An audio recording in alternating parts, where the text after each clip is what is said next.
This is an Aston Martin Virage. You may not know what it is, you may not know that it exists, and I don't blame you. But I think it's one of the most interesting sports cars that you can buy right now.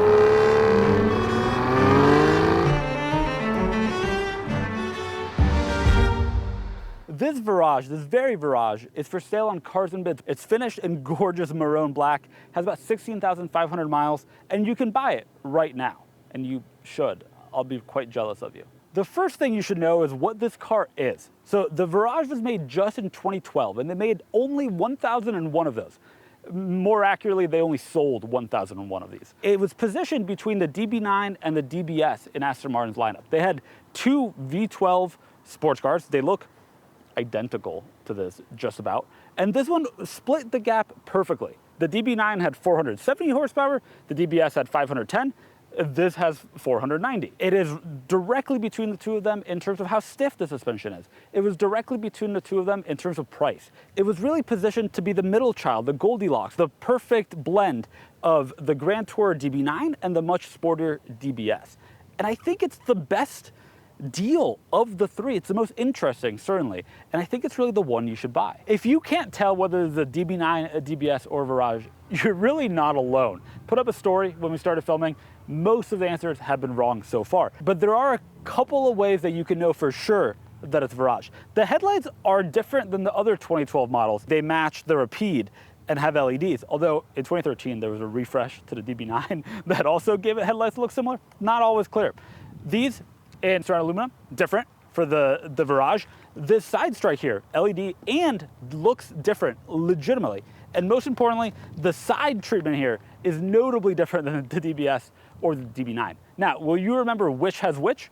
Probably not. This is in many ways the forgotten Aston Martin V12. They didn't build that many, but if you know, you know. And if I see somebody driving a Virage, I think a little more highly of them than if I see somebody driving a DBS or DB9. It was an intentional choice to get the forgotten one, the low production number one, the one that was only offered for a single year. But it's still a V12 under the hood. It's still a gorgeous Aston Martin, and it deserves a little more love than it gets.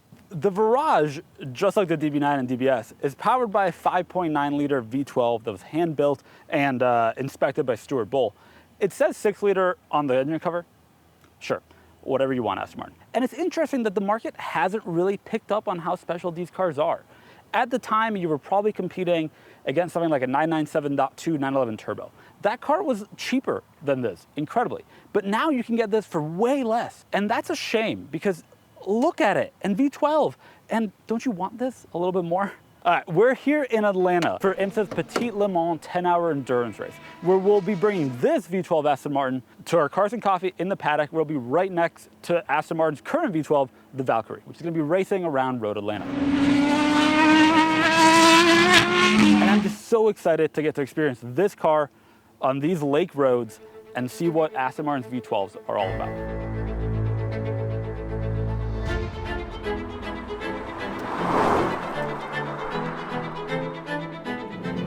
All right, we have set off in the Aston Martin Virage. What a special car this is. I've driven other Astons, driven Doug's old V8 Vantage, for example, manual transmission, really cool, small, compact sports car. This takes it up a notch, notch and a half, 2 notches. This is really special. The V12 sounds incredible. It's also just kind of special to be driving a V12 in this day and age. There's very few on the market now. Even in 2012, when this car came out, there were very few on the market. And it's a special engine. It sounds incredible. There's loads of power and torque. It feels really like the right combination. Like you're not revving it out necessarily. You're not like trying to drive that sportly, but the power is there. The feel is there. The sound certainly is there.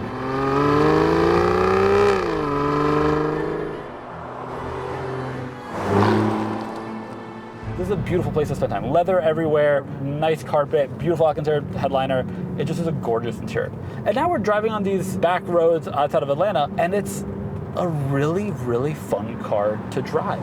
Is it like a least levels of sporty and tossable? No, of course not. This is a relatively large car, somewhere around 4,000 pounds, but it does have 50-50 weight distribution, which is crucial, and it feels really composed. The somewhat surprising thing about this car is how exceptional, how really strong it is on these tighter back roads. The DBS, of course, is the one that's intended to be sportiest. The DB9 below it in the lineup is intended to be the Grand Tour. This car is supposed to be the Goldilocks, and honestly, it's proving to be. As we were coming up here, it was really comfortable, easy to drive around town. The suspension tuning was really nice for that. But here we hit the roads. I hit the sport button and the damper control button, and it is truly enjoyable to drive around these roads. Power is really fun and addictive. More importantly, the sound is really fun and addictive. And it is so tossable with the giant asterisk for its size. You know, it is not an Elise competitor. It is not a Miata competitor. It's not a Boxster competitor. But it is a really, truly quite fun car. It's large. Make no mistakes about that. But it also is still really tossable and really fun. And you can kind of use a little bit more of it in your normal driving than you could something like a DBS. That little bit of less power, that little bit of less stiffness actually might come in handy for making this a fun experience at marginally lower speeds and on potentially some tighter roads. Where is it maybe let down a little bit? Transmission. It's a 6-speed automatic from 2012. There are paddle shifters. The paddle shifters feel nice, but it is not really a super thrilling automatic experience. Fun fact for everybody, DB9 used in a Bond film. DBS used in a Bond film. The Virage, not used in a Bond film, at least to my knowledge. But we decided it's an Aston Martin, it deserves to have been. And so we have created our own Bond film. And thankfully, our camera guy, Sandon, has a wonderful E34 535i, which is the most villainous of the cars.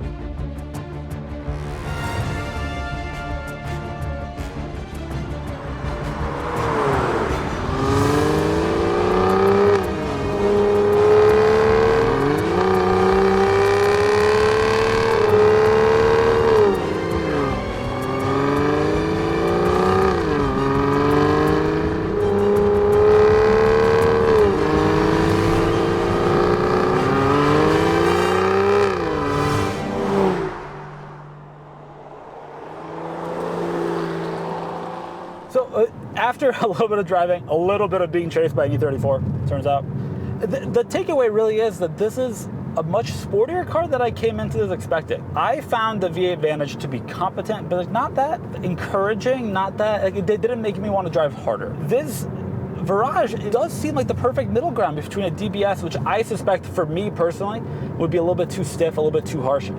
I don't love cars that try too hard to be sporty. And the DB9, which is a Grand Tour in my mind, it's not made for that. It doesn't seem like it would want that. This car does. It wants to be pushed a little bit harder without it being too compromised towards sport, while still being really, really exceptional for your daily driving, for your road trip driving, for your Grand Tour. And I love that. Again, it's important to caveat here, this is not the world's best handling car. That road that we just did would probably have been a little bit more fun in a 997.2 turbo and a bunch of other cars. It was a relatively tight road.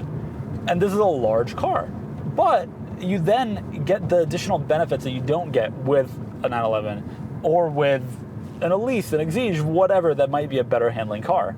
And that is, you get the sound, you get the luxury, and you get the feel of something a little bit more special, while still having a great time on those roads. You're giving up a little bit, you're not giving up a lot. This car seems to be all about combination of things, right? And like, are you striking the right balance? And I love that. I really appreciate that. And then you can put your foot down, and it's really quite pleasant. As somebody that runs a business, as I do at Cars and Bids, I do have to wonder, would I have made that same decision that Aston Martin made in the late 2000s to greenlight this car and then to sell it for the single model year that they did? The answer, very obviously, to be honest, is no, right? Aston, in their infinite wisdom and infinite ability to go bankrupt, probably had some reason to do it. And honestly, let's be honest, it didn't cost them that much to develop it with the 5 exterior changes, the pen here in the middle, and a tune. I get what Aston Martin was trying to do, right? There's a large gap, about $100,000 difference in MSRPs between the DB9 in the high 100s and the DBS in the high 200s. And they thought, okay, there's a market for the in-between. My response to that is, okay, sure, could this car have been a trim level, a package? Could you have increased the power, maybe made a few exterior tweaks like they did here, and made it just a trim of the DB9? Yeah, right, like that seemed like the better solution than making a standalone model. But there is an upside, a real, true, tangible upside to Aston's decision to make this car. And that is that I think this is the one to buy of the three.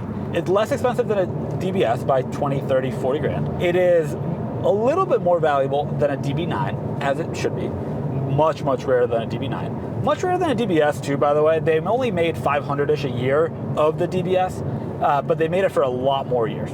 And so 2001, lowest production of the three. And it feels like prices don't yet reflect the rarity or the specialness of it. Given that more limited production, given that it's the right balance, in my opinion, of sporty and Grand Tour, it feels like it deserves to be much closer to the DBS in value than it is yet, right? Like, and it also feels like it deserves a little bit more love than in general any three of these cars get. There are a bunch of other cars that were in this same $200,000 price point in 2012 that are still more expensive than the DB9 or the DBS.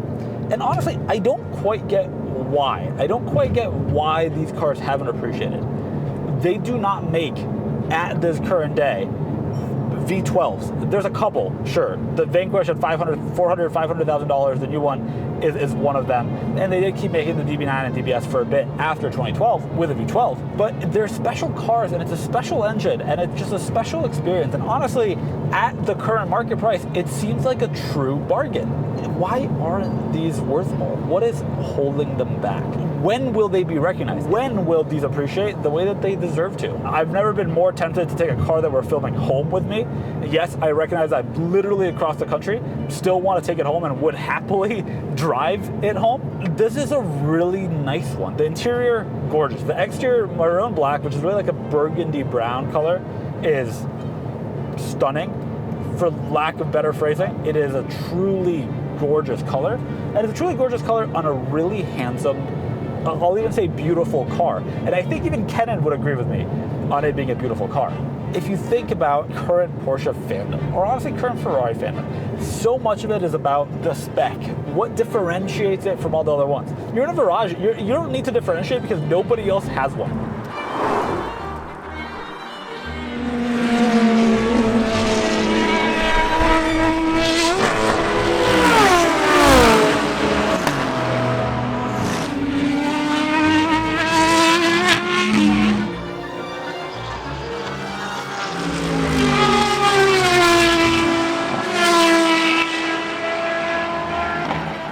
We're here at Michelin Rodalena. We're 5.5 hours into this 10-hour race, and all I've been thinking about the entire time is this Virage. Been hearing the sound of a V12 Valkyrie go around and around and around and around, and all I've been thinking about is the V12 under the hood of this Virage. I came into this kind of expecting something just fine. Thought it would be okay, thought it would be good, thought it'd be like leathery, but that was kind of it. And I've been really, really surprised. I've driven it 200 miles at this point, some great twisty roads, just some commuting around to get to the track. And I've just been so pleasantly thrilled, I think is the best phrase.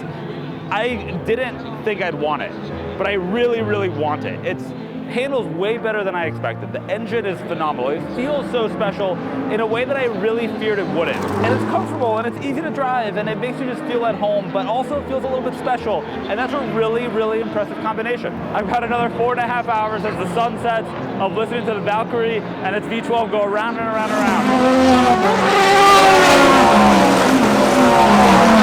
And I think that I will still be thinking about this Virage and its 5.9 or maybe 6 liter V12, and you guys should bid because it's a really special car. And also, as I've seen it compared to a ton of cars here at our longest ever Cars and Coffee, it still stands out in my mind as certainly one of the prettiest ones here, and maybe one of the most special.